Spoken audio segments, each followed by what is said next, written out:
వామకేసి నామము. శ్రీ వామకేశ్యై నమః. వామ అంటే సుందరమైన, కేసి అంటే కేశములు కలది. అమ్మవారి కేశాలను ధ్యానించడం వల్ల కలిగే ఫలితాన్ని శంకరులు సౌందర్యలహరిలో చెప్తూ, ధనోతు ధ్వాంతం నః తులిత దళితేంది వరవనం ఘన స్నిగ్ధ శ్లో స్లక్ స్లగ్నం చికుర నికురంబం తవ శివే యదీయం సౌరభ్యం సహజముపలబ్ధుం సుమనసో వసంత్యస్మిన్మన్యే బలమదన వాటి విటపినాం అని అంటారు. ధనోతు ధ్వాంతం నః అంటే అమ్మవారి కేశాలను ధ్యానిస్తే మన లోపల అజ్ఞానం అనే చీకటి పోతుందన్నారు. ఘన స్నిగ్ధ స్లగ్నం చికుర నికురంబం తవ శివే అంటే ఆ తల్లిది ఒత్తైన జుట్టు, అలాంటి అందమైన కేశములు కనుక వామకేసి అన్నారు. ఇది కేవలం రూపపరంగా చెప్పుకున్న ఈ నామంలో ఉన్న విశేషం చూడాలి. కేశాహ రస్మయ అని ఋషికేశ శబ్దానికి ఉన్న అర్థాన్ని ఇక్కడ కూడా చెప్పుకోవాలి. కేశములు అంటే రస్ములు, వామ అంటే సుందరమైనవి. అలాగే వమనము అంటే క్రిందికి వెదజల్లు పడుతున్నవి అని అర్థం. అలా వస్తున్న కేశములు అంటే సూర్యరశ్ములు, అగ్నిరశ్ములు, చంద్రరశ్ములు. వీటితోనే అమ్మవారు ప్రపంచాన్ని సృష్టి చేస్తుంది. ప్రపంచాన్ని పోషించే సూర్య చంద్ర అగ్ని రూప కణికలు కలది. ఇది రెండవ అర్థం. ఇంకో అర్థంలో వామకుడు అంటే శివుడు, ఆయన పేరే వామదేవుడు. ఆయన యొక్క రాణి శక్తి వామకేసి. శంకర సాంకరి అయినట్లుగా వామదేవుడైన శివుని శక్తి వామకేసి అని. వామకేశుడనే పేరుతో ఒక క్షేత్రం ఉంది. జటే వామేశ్వరం విద్యాత్. జటి అనే తీర్థంలో శివుడు వామకేశ్వరుడు అనే పేరుతో ఉన్నాడు. అక్కడ ఆయన శక్తి పేరు వామకేసి. ఏకాదశ రుద్రులను కలుపుకొని వామకేశులని పేరు కూడా ఉంది. ఏకాదశ రుద్ర రూపాలతో ఉన్నది వామకేసి. సూర్య చంద్రులందరినీ కలుపుకొని నవగ్రహాలకు వామకులని పేరు. ఈ జ్యోతిర్మండలాల నుండి, గ్రహముల నుండి వెలుగులు, శక్తులు ప్రపంచం వైపు ప్రసరిస్తూ ఉంటాయి. వామకులు అని పేరు సూర్యాది నవగ్రహాలకు, ఏకాదశ రుద్రులకు ఉంది. ఈ రెండు రూపాలతో ఉంటూ లోకాన్ని శాసించే తల్లి వామకేసి. గ్రహశక్తులను తన ఆధీనంలో పెట్టుకున్న తల్లి అనే మాటను కూడా చెప్తున్నది. ఇక్కడ మరొక విశేషం, వామకేసి తరువాత వహ్నిమండల వాసిని నామం వస్తుంది. వాగ్వాదిని, వామకేసి, వహ్నిమండల వాసిని ఈ మూడింటిని కలిపితే వాంగ్మయ విద్య చెప్పబడుతోంది. వాగ్వాదిని యొక్క స్వరూపము, తత్వము వివరిస్తున్నారు. ఈ కిరణాలను ఎలాగైతే వామకేసి వెదజల్లుతుందో జ్ఞాన కిరణాలను వాగ్వాదిని అలా వెదజల్లుతుంది కనుక వామకేసి అన్నారు. తరువాతి నామము వహ్నిమండల వాసిని. శ్రీ వహ్నిమండల వాసిన్యై నమః. నారాయణ భట్టు తీసుకున్న లలితా పాఠంలో వహ్ని కుండల వాసిని అని కనబడుతుంది. అది కూడా సమంజసమే. వహ్నిమండలం అంటే అగ్నిమండలం. అమ్మవారు అగ్నిమండలంలో ఉందన్నారు. వహ్ని అంటే అగ్ని, అగ్ని సంఖ్య 3, మూడింటితో ఉన్న మండలము. ఆ మండలంగా ఉన్నది త్రికోణము. త్రికోణ మండలంలో బిందు స్థానంలో ఉంది కనుక వహ్ని మండల వాసిని అని. ఇంకొక అర్థము వహ్ని మండలం. వహ్ని కుండలం అంటే మూలాధారం. స్వపిషి కులకుండే కుహరిణి అన్నారు శంకర భగవత్పాదుల వారు. మూలాధారంలో కుండలిని ఉంటుంది. అది జాగృతమైతే అగ్నికుండంలా ప్రకాశిస్తుంది. ఆ కుండలిని శక్తే పర, పశ్యంతి, మధ్యమ, వైఖరి రూపాలుగా వ్యాపించి పయనిస్తుంది. అప్పుడు ఆవిడ వాగ్వాదిని, వాక్శక్తి. ఆ వాగ్దేవత అసలు చోటు వహ్నిమండల వాసిని. ఆ విధంగా సూక్ష్మ వాక్శక్తి అయిన అమ్మవారిని తెలియజేస్తున్నారు. వహ్నికుండలము అంటే ప్రధానంగా చెప్పబడుతున్నది మూలాధారం. సహస్రారానికి కూడా వహ్నిమండలం అనే పేరు ఉంది. మన లోపల శ్రీచక్రం చెప్పినప్పుడు బైందవం బ్రహ్మరంధ్రం చ మస్తకం చ త్రికోణకే అన్నారు. మస్తకం త్రికోణం, అదే వహ్నిమండలం. అక్కడ అమ్మవారు ఉంది అని. అది సహస్రార స్థానం. మూలాధారం నుండి సహస్రారం దాకా ఆవిడే కుండలినిగా ఉందని వహ్నిమండల వాసిని అని చెప్తున్నారు. ఇవన్నీ భావన చేయవలసిందే.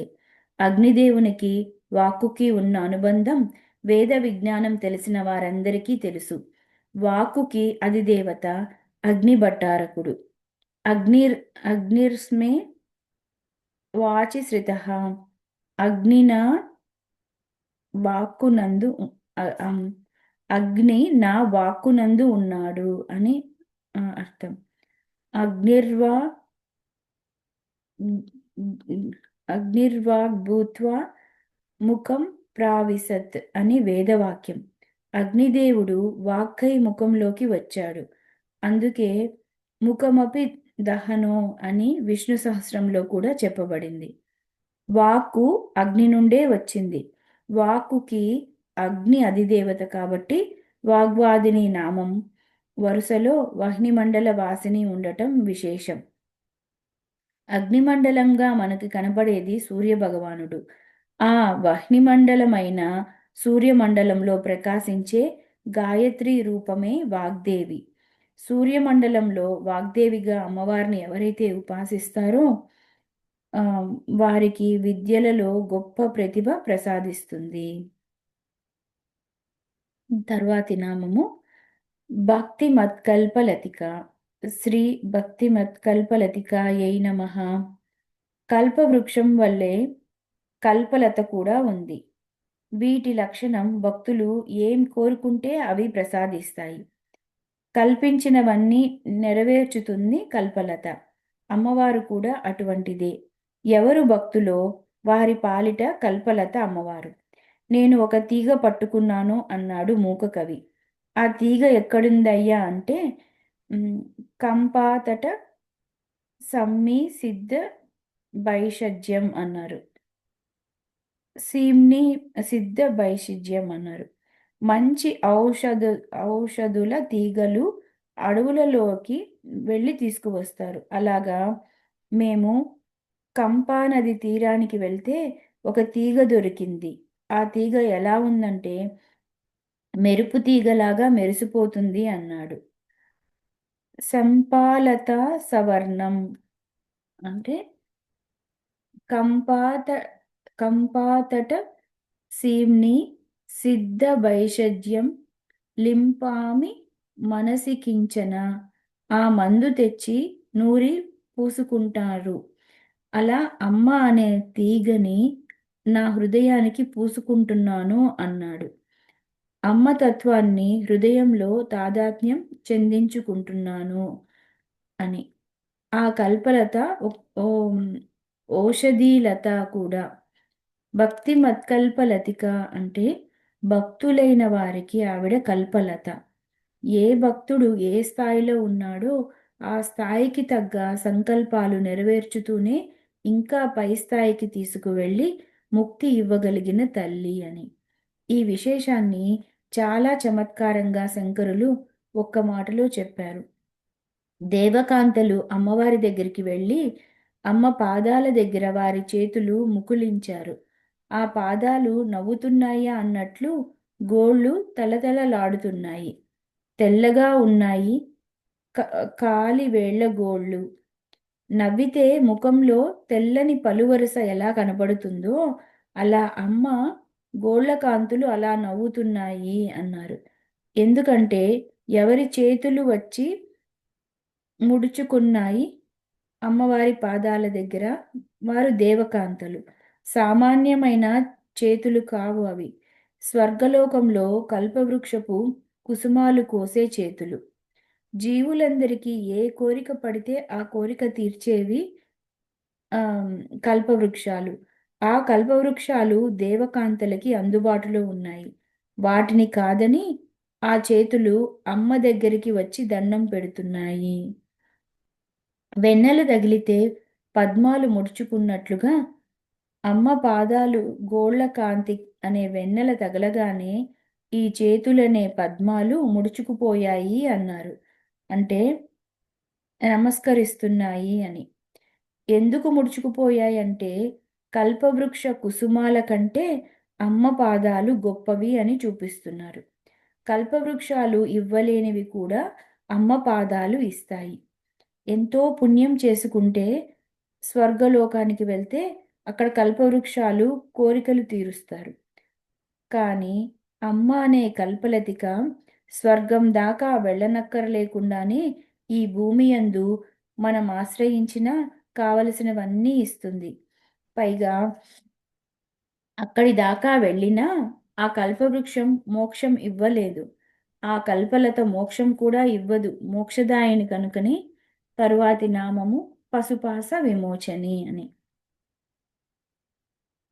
శ్రీ పశుపాస విమోచిన్యై నమః. ఇది అద్భుతమైన నామము. భక్తులైన వారికి ఈ నామం చాలు. ఇందులో అత్యంత రహస్యముంది. ఇది శ్రీవిద్యా ఉపాసనా ఫలం.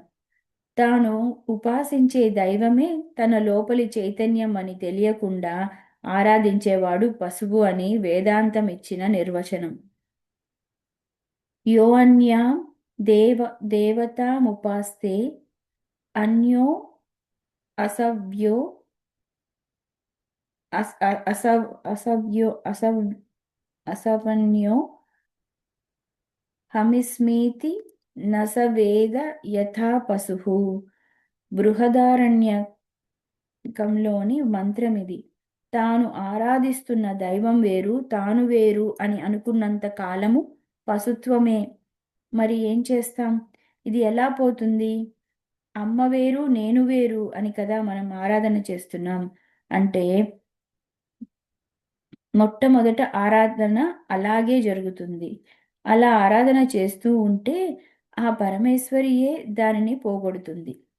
అమ్మవారి ఆరాధనకు కూర్చున్నప్పుడు అమ్మ ఈశ్వరి నేను జీవుడనని కూర్చోవడం తప్పులేదు. కానీ అమ్మ ఆరాధన చేయగా చేయగా ఏం చేస్తుందంటే నువ్వు పాశం చేత బంధింపబడ్డావు కనుక జీవుడనిపించుకుంటున్నావు. అది తొలగిస్తాను అని పాశం తీసేస్తుంది. అప్పుడు పశుభావం పోతుంది. అదే అహమిత్యేవ విభావయే భవానీం అనే దానిలో ఉంది. అహం ఇతి విభావయే భవానీం. నా లోపల అహం రూప చైతన్యం భవానియే. ఇది తెలుసుకొని అమ్మ పూజ చేయాలి.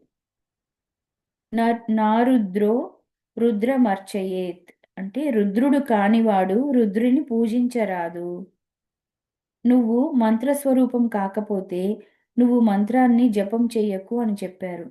అందుకే మంత్రాన్ని న్యాసం చేసుకుంటారు. న్యాసం చేసుకుంటే మంత్రం మన స్వరూపం అవుతుంది కనుక అప్పుడు జపం చెయ్యమని చెప్పారు.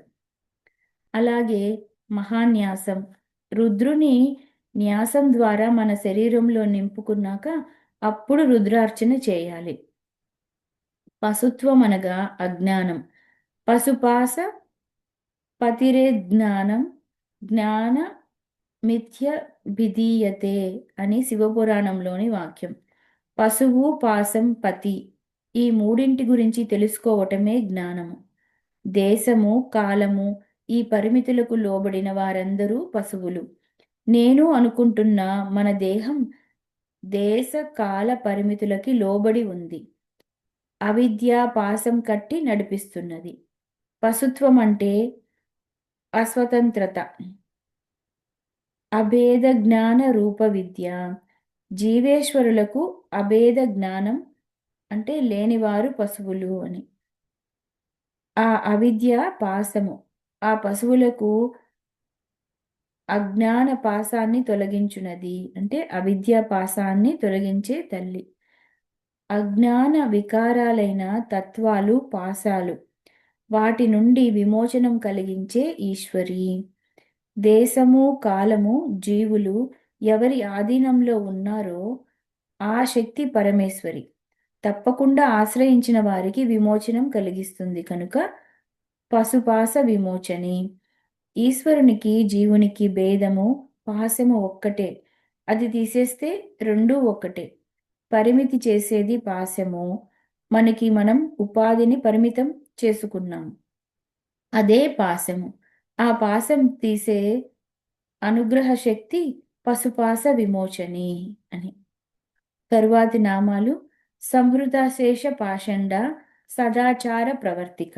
ఈ రెండు నామాలు కలికాలంలో గట్టిగా అనుకోవాలి. ఆ మొదట శ్రీ సంహృతశేష పాషండాయై నమః. అశేష అంటే మొత్తంగా పాషాండత్వాన్ని సంహృత సంహరించున్నది.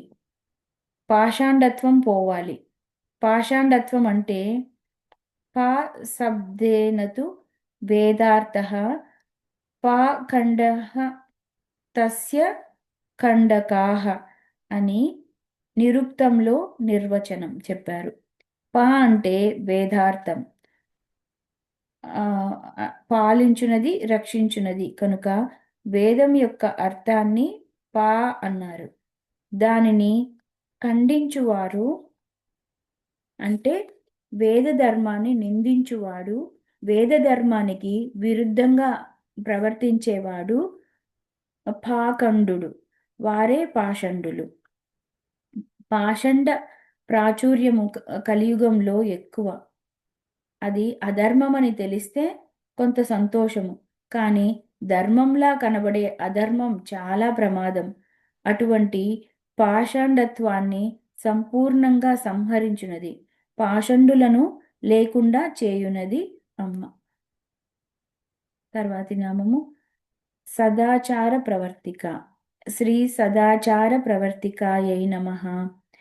ముందు నామానికి ఈ నామానికి అనుబంధం పెట్టుకోవాలి. శాస్త్రం చెప్పిన ఆచారము సదాచారము, సత్ ఆచారము అని. సత్ ఆచారము అంటే మంచి ఆచారము, మనల్ని బాగు చేసే ఆచారము. అదే శాస్త్ర విహిత కర్మను ఆచరించడమే ధర్మము. పాషాండత్వానికి వ్యతిరేకము సదాచారము. ఆచార ప్రభవో ధర్మః ధర్మస్య ప్రభురచ్యుతః రచ్యుతత. కనుక సదాచారము చాలా ముఖ్యము. అగస్త్య మహర్షి కలియుగంలో తిరుగుతూ ఇంత కలి వ్యాపించిపోయిందే, ఇంత దురాచారమైన కలిలో జీవులు ఎలా తరిస్తారని దుఃఖపడుతూ చివరకు కాంచీపురంలో అమ్మవారిని దర్శించి తపస్సు చేసుకుంటూ ఉంటే హయగ్రీవ స్వామి దర్శనమిచ్చి దోషాలు ఎన్ని రకాలు ఉంటాయో చెప్తాను విను అని ముందుగా వివరిస్తాడు. ఆహార విహార వ్యవహారాలలో శాస్త్ర విరుద్ధమైన దురాచారాలే దోషాలు. వాటిని తొలగించి సదాచారాలను ప్రవర్తింపజేసే ప్రభావం శ్రీదేవి సమర్చనకి ఉన్నది అని బ్రహ్మాండ పురాణంలోని లలితోపాఖ్యానంలో వివరిస్తున్నది. శృతి స్మృతి పురాణేతిహాసాదులకు ఋషులకు దర్శింపజేసి వారి ద్వారా ఆ శాస్త్రాలను ధర్మాలను ప్రవర్తింపజేసిన పరమేశ్వరి అని. ఆచారాలు రెండు రకాలు. శాస్త్రాల వల్ల శిష్టజనుల పట్ల గ్రహించేవి. సత్పురుషులు పరంపరంగా ఆచరిస్తూ వస్తున్నది శాస్త్ర విహితమైన ఆచారము. దాన్ని ఆచరించడమే ధర్మము. ఆ ధర్మం ఎవరికి ఉంటుందో వారికి భగవంతుడు అండగా ఉంటాడు. కర్మకాండోక్తమైన ఆచారాలను, బ్రహ్మకాండలో చెప్పబడిన సాధనలను ప్రవర్తింపజేసేది జగదంబ. ఇవన్నీ అమ్మవారి కృప తెలిపే నామాలు. పశుపాస విమోచని నుండి అమ్మవారి కామకళ ఉపాసన యొక్క ఫలములు ఇవన్నీ ఈ నామాల్లో వివరిస్తున్నారు. పశుపాస విమోచని, సంహృతాశేష పాషండ, సదాచార ప్రవర్తిక. ఈ వరుసలోనే తరువాతి నామము తాపత్రయాగ్ని సంతప్త సమాహ్లాదన చంద్రిక. శ్రీ తాపత్రయాగ్ని సంతప్త సమాహ్లాదన చంద్రికాయై నమః. తాపత్రయాలతో తపించిన వారిని చల్లబరిచే వెన్నెలగా అమ్మవారు ఉన్నారు. ఆది భౌతిక, ఆది దైవిక, ఆధ్యాత్మిక తాపములు.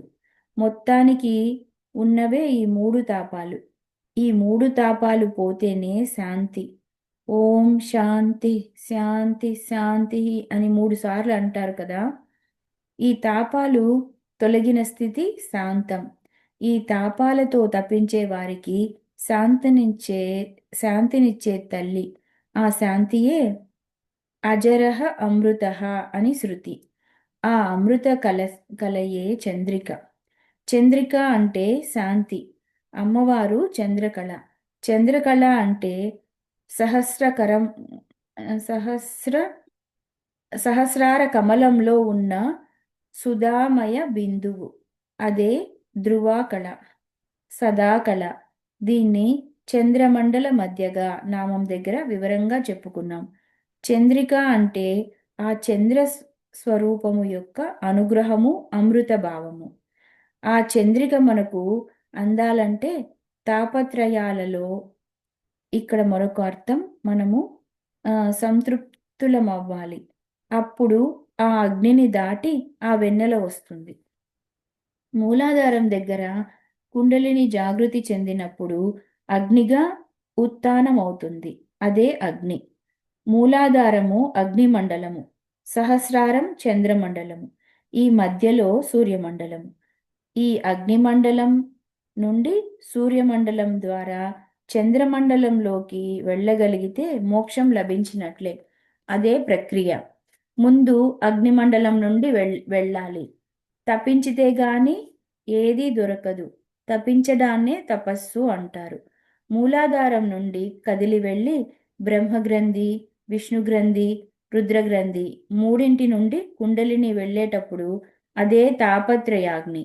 దానితో బాగా సాధించి మూడింటిని దాటిపోతే సంతప్త సమగ్ర తపస్సుచే సంపూర్ణంగా సిద్ధి పొందుతాడు.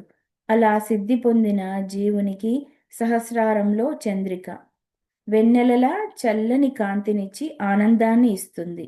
ఇది దీనిలో దాగిన యోగపరమైన అర్థము. తర్వాతి నామాలు తరుణి తాపసారాధ్య తనుమధ్య తమోపహ. ఈ నామాల నుండి తరుణి విద్య అని మంత్రశాస్త్ర విశేషం చెప్తున్నారు. తరుణి, శ్రీ తరుణ్యై నమః. తరుణి అంటే యవ్వనమని అర్థం. అమ్మవారికి వృద్ధాప్యం లేదు, బాల్యం లేదు, యవ్వనమే. యవ్వనం అంటే అన్ని ఇంద్రియములు సంపూర్ణ వికాసము పొందిన దశ. బాల్యము ఎదగని దశ, వృద్ధాప్యము జీర్ణించిన దశ. ఆవిడ స్వరూపమంతా పూర్ణంగా ఉందని చెప్పడమే యవ్వనము యొక్క విశేషము. సదా షోడశవ వర్షాంచ నవయవ్వనా దర్పితాం అని వర్ణిస్తారు. ఎప్పుడు నవయవ్వనంతో 16 సంవత్సరాల వయసుతో ఉంటుంది కనుక తరుణి. ఇది సాధారణ అర్థం. తరుణి అని ఎప్పుడు అనాలి? మంచి తరుణం అనే మాట వాడుకలో వింటుంటాం. మనం బాగుపడే విషయం ప్రారంభం అవ్వడమే తరుణం. ఊర్ధ్వముఖ ప్రయాణానికి సిద్ధమైన కుండలిని తరుణి అంటారు. మూలాధారం నుండి కదిలిన కుండలిని విద్యయే తరుణీ విద్య. షోడశ వర్షం అంటే 16. 16 యొక్క పూర్ణత్వం అమ్మవారు. 16 అక్షరాల షోడశి విద్య తరుణీ విద్య. షోడశిలో మంత్రంలో 16 అక్షరాలు ఉంటాయి కదా, అది తరుణీ విద్య అంట. తరువాతి నామము తాపసారాధ్య. శ్రీ తాపసారాధ్యాయై నమః. తరుణి తాపసులే ఆరాధించగలరు. తాపస అంటే తపించే స్వభావం చేతనైన వారు. అందుకే తాపత్రయానికి అర్థం చెప్తున్నారు. తపస్సులు అనగా తపస్సు చేసేవారు, సాధకులు, నియమ పాలన చేసేవారు. భక్తి ప్రియ, భక్తివశ్య, ధ్యానగమ్య, తాపసారాధ్య, ముందు రాబోయే అంతర్ముఖ సమారాధ్య, ధీర సమర్జిత, వీరారాధ్య, ఇవన్నీ ఒక దగ్గరికి తెస్తే అమ్మవారు ఎవరి ఆరాధన పొందుతారో తెలుస్తుంది. ఇప్పుడు మనం ఆ జాబితాలో ఉన్నామా, వీరులమా, ధీరులమా, తాపసులమా గ్రహించుకోవాలి. నియమబద్ధమైన జీవితమే తపస్సు. ఉపాసన అంటేనే తపస్సు. తపః అంటే ఎన్నింటికి చెప్పుకోవచ్చో చెప్తూ మిత భోజనాన్ని, ఉపవాసాన్ని, కృచ్ఛ చంద్రయానాదులని చెప్పారు. చంద్రయానాదులని చెప్పారు. తపస్సు అనగా శాస్త్ర విధానాలతో శరీరాన్ని శుష్కింప చేయుట, అలా తపింప చేయాలి. లోహాన్ని కూడా నిప్పులతో కాల్చి కొడితే కానీ అది అనుకున్న ఆకారంలోకి రాదు.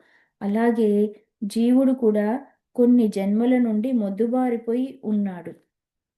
నియమపాలన చేసి ఎవరైతే ఆరాధన చేస్తున్నారో వారి ఆరాధన అమ్మ పొందుతోంది. సాధన ప్రారంభ దశ తరుణి, ఆ ప్రారంభ దశ కొనసాగుతున్న దశ తాపస. అలాంటి తాపసుల యొక్క ఆరాధన పొందేది తాపసారాధ్య. తపస్సు గురించి కృష్ణ పరమాత్మ గొప్ప నిర్వచనం చెప్తూ మనసశ్చేంద్రియాణంశ్చ ఏకాగ్ర్యం తప ఉచ్యతే అన్నారు. మనస్సు, ఇంద్రియములు ఈ రెండింటిని ఏకాగ్రం చేస్తే దాని పేరు తపస్సు అన్నాడు.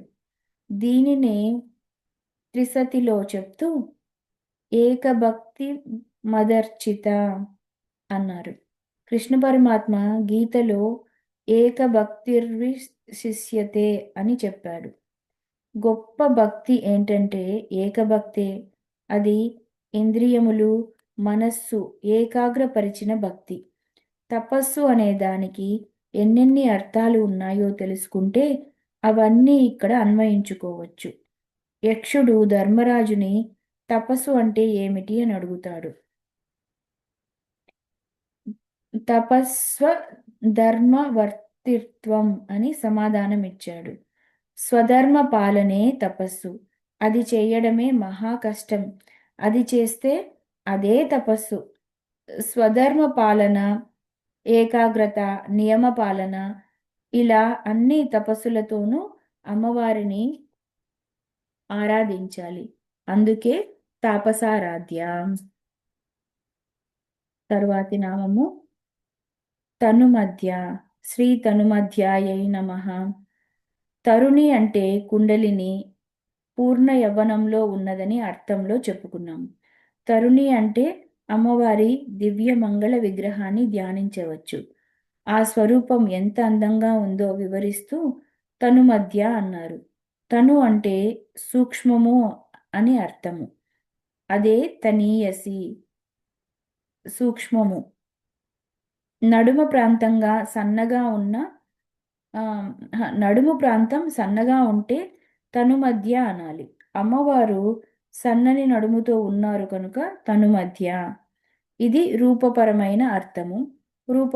రూపవైభవం అయ్యింది. తరువాత మంత్రవైభవ, తత్వవైభవాలలో ఈ నామార్థాన్ని చూద్దాం. తను అంటే శరీరము, మధ్య అంటే మధ్యలో ఉన్నది. అమ్మ శరీరం ఏది?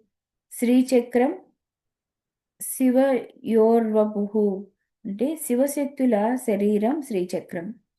శ్రీచక్రం అనే దాని మధ్యలో బిందు రూపంగా ఉన్నది కనుక తను మధ్య. ఇదొక అర్థం. మన శరీరంలో సరిగ్గా మధ్యలో మూలాధారం నుండి వెన్ను మధ్యలో సుషుమ్న నాడియందు సంచరిస్తున్నది బిసతంతు తనీయసి.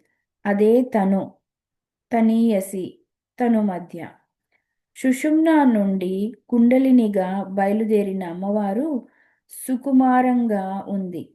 ప్రాణశక్తి చరించే సుషుమ్నా నాడిని తనుమధ్య అంటారు. ఆ సాగుతున్న దశంతా తపస్సు. ఆ తపస్సు ద్వారా ఉపాసించబడే దేవి తాపసారాధ్య. ఇది తరుణీ విద్య ఆవిష్కరణ. తనుమధ్య అనే దేవత ఒకరున్నారు. కాంచీ క్షేత్రంలో ఆ దేవత ఉంది. మాంపాతు నీవాయస్తీరే నివసంతి బిల్వేశ్వర కాంతాదేవి తనుమధ్య అని అమ్మవారి శక్తిపీఠాల్లో ఒక పీఠాన్ని చెప్తారు. నీవా నది తీరంలో బిల్వేశ్వరుడు అనే శివుడు ఉన్నాడు. అతని కాంతగా అమ్మవారు అక్కడ తనుమధ్య అనే పేరుతో ఉంది. కుండలిని దేవి సన్నని నడుముగల తల్లి, శ్రీచక్ర మధ్యంలో ఉన్న దేవి, మన శరీరంలో హృదయంలో ఉండే తల్లి. ఇన్ని అర్థాలు తీసుకోవాలి ఈ నామానికి. తరువాతి నామము తమోపహ. శ్రీ తమోపహాయై నమః. తపస్సును పోగొట్టే తల్లి కనుక తమోపహ అంటే తమస్సును తమస్సును పోగొట్టే తల్లి కనుక తమోపహ. తమస్సు అంటే అజ్ఞానము, అవిద్య. ఒక్కొక్క మాట మనలో ఎంతో ధైర్యాన్ని ఇస్తుంది. ఈ పాసాలు ఎలా పోతాయి, నేను చూసుకుంటానంటుంది అమ్మవారు. పసుపాస విమోచని. మరి అది జరిగే వరకు నా బ్రతుకో భక్తి మత్కల్పలతిక. అయ్యో, ఈ దురాచార జీవితంలో ఎలా అంటే సదాచార ప్రవర్తిక. నేను సరిగ్గానే ఉంటాను కానీ నా చుట్టూ పాషండులు ఉన్నారు. ఎలాగూ అంటే సమృతాశేష పాషండ. ఏది కావాలంటే అది ఇస్తానని తడుముకోకుండా అమ్మవారు ఈ నామాలలో చెప్తోంది. ఇన్ని ప్రయోజనాలు కలిగిస్తున్న తరుణి తాపసుల చేత ఆరాధింపబడే తల్లి తనుమధ్యగా ఉన్న ఆ జగదంబిక తమోపహ అంటే తమస్సును పోగొడుతుంది. చితి తర్వాతి నామము శ్రీ చిత్యై నమః. చైతన్యము అని అర్థము. స్వతంత్ర విశ్వసిద్ధి హేతురితి అని శక్తి సూత్రాలలో ఇచ్చిన నిర్వచనం. స్వతంత్రమైన ఈశ్వరుని శక్తిని చితిహి అంటారు. ఇది విశ్వశక్తి, ఇది విశ్వసిద్ధి హేతువు. ఈ విశ్వమంతా ఉండడానికి హేతువైన ఏ శక్తి ఉందో అది చితిహి. ఇది ఎక్కడున్నదంటే సృష్టిలో. ఇది లేకపోతే చైతన్యమే లేదు. ఈ జగత్తులో ప్రతి వారిలో ఇది ఉన్నది. సైషా చితిరితి ప్రోక్త జీవనాజీ వికైషినాం అన్నారు. ఇది మహా వాసిష్టంలోనిది వాక్యం. ఇది బ్రతుకుతున్న వారందరిలో బ్రతుకు అనే రూపంలో ఉంది ఈ తల్లి. మనం బ్రతుకుతున్నామంటే శక్తి వలన. భూతానామస్మి చేతన అని స్వామి ఇదే వాక్యాన్ని గీతలో చెప్పాడు. ప్రతి వారిలో చితి అనేది ఉండటం వలనే ఉనికి అనేది ఉంటుంది. ప్రపంచం నడవటానికి కారణమైన ఈశ్వర శక్తి చితిహి. ఆ చితి అనే మనం ఆరాధన చేస్తున్నాం. పరచితిహి అనే మాటని శంకరులు సౌందర్యలహరిలో చెప్పారు. శ్రీ విద్యలో శ్రీచక్రాన్ని ఆరాధన చేసేటప్పుడు పరచితిం భావయేత్ అంటారు. పర అంటే సర్వోత్కృష్టమైన, చితిహి అంటే చైతన్య స్వరూపిణి. తమోపహ చెప్పిన వెంటనే చితిహి అని పెట్టడంలో విశేషం చూడాలి. చీకట్లను పోగొడుతున్నది అంటే అజ్ఞానాన్ని పోగొడుతున్నది. చితిహి అన్నదానికి చైతన్య రూపిణి అని ఒక అర్థము, జ్ఞానరూపిణి అని మరొక అర్థము. అవిద్యా పరిపంథి జ్ఞాన స్వరూపా చితిహి అని కూడా నిర్వచనం ఉంది. పరిపంథి అంటే శత్రువు. అవిద్యకు శత్రువైన జ్ఞాన రూపాన్ని చితిహి అంటారు. ఆ జ్ఞాన రూపంగా అమ్మవారు ఉన్నారు. ప్రతి వారిలో ఈ చైతన్యం ఉంటేనే తెలుసుకోవడం అనేది ఉంటుంది.